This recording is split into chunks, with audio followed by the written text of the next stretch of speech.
જય શ્રી કૃષ્ણ મિત્રો, સ્વાગત છે તમારું મારી ચેનલમાં। તો નવરાત્રિ શરૂ થઈ રહી છે, તો આજે આપણે બનાવીશું નવરાત્રિમાં માતાજીને પ્રસાદ તરીકે ધરી શકાય એવી ચોખાની ખીર। એકદમ સ્વાદિષ્ટ અને બહુ જ સરળ, જલ્દી બની જાય ને એકદમ રબડી જેવી આપણે આ ખીર બનાવશું।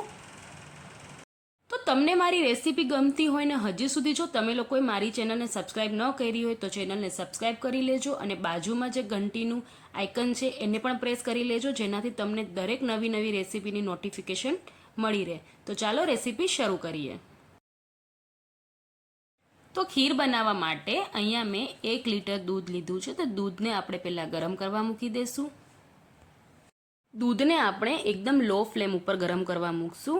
હવે અહીંયા મેં 1 વાટકી જેટલા ચોખા લીધા છે। તો ચોખાને છે ને મેં પહેલાંથી જ પલાળી રાખ્યા હતા, એટલે 1 કલાક પહેલાં આપણે પલાળી રાખીએ તો પણ ચાલે। તો ચોખાને આપણે પલાળી રાખ્યા છે અને 4 થી 5 વાર એને વ્યવસ્થિત ધોઈ લીધા છે। તો ચોખાને આપણે કુકરમાં બાફી લેવાના છે। તો અહીંયા અમે બધા ચોખા પાણી સાથે આપણે કુકરમાં એડ કરશું અને જેટલા તમે ચોખા લીધા હોય એનાથી ડબલ આપણે પાણી લેવાનું છે અને 3 થી 4 વિસલ કરી લેવાની છે। અહીંયા આપણું દૂધ થોડું ગરમ થઈ ગયું છે ને હવે આપણે કેસરમાં દૂધ એડ કરશું। બહુ નથી એડ કરવાનું, થોડુંક જ દૂધ એડ કરીને આપણે કેસર પલાળી દઈશું।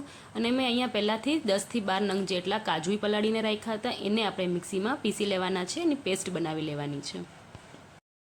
તો હવે અહીંયા આપણા ચોખા પણ બફાઈ ગયા છે, એને પણ આપણે એવી રીતે ચમચાની મદદથી એકદમ મેશ કરી લઈશું અને બધાય ચોખાને આપણે દૂધમાં એડ કરી લેવાના છે।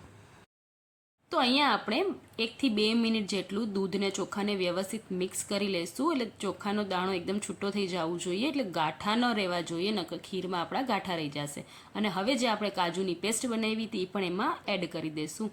હવે અહીંયા મેં થોડુંક દૂધ લીધું છે, એમાં મેં 2 ચમચી જેટલું મિલ્ક પાવડર લીધું છે। આ બિલકુલ ઓપ્શનલ છે, તમારે ન એડ કરવું હોય તો તમે સ્કીપ કરી શકો છો। એને પણ આપણે આપણી ખીરમાં એડ કરી લઈશું। હવે અહીંયા આપણે ખાંડ એડ કરશું। તો અહીંયા મેં પોણી વાટકી જેટલી ખાંડ લીધી છે। તમને કેટલું મીઠું ભાવે છે એ રીતે તમે એમાં એડ કરી શકો છો। હવે આપણે જે કેસરવાળું દૂધ પલાળ્યું હતું એ પણ આપણે એમાં એડ કરી લેવાનું છે। હવે આપણે ખીરને 10 થી 12 મિનિટ માટે લો ફ્લેમ ઉપર ઉકાળવા મૂકી દઈશું। તો ખીર આપણી રેડી થઈ ગઈ છે। હવે આપણે એમાં ડ્રાયફ્રૂટ્સ એડ કરશું। તો અહીંયા હું ચારોલી, કિશમિશ, કાજુ, બદામ એડ કરું છું। તમે તમારી રીતે તમને જે બી ડ્રાયફ્રૂટ્સ ગમતા હોય તમે એડ કરી શકો છો। ફ્લેવર માટે આપણે ઉપરથી અહીંયા થોડો ઇલાયચી પાવડર એડ કરશું। તો હવે ખીરને આપણે ઠંડી કરવા મૂકી દઈશું। તો ખીર જ્યારે આપણી ઠંડી થઈ જશે તો એકદમ રબડી જેવી બની જશે।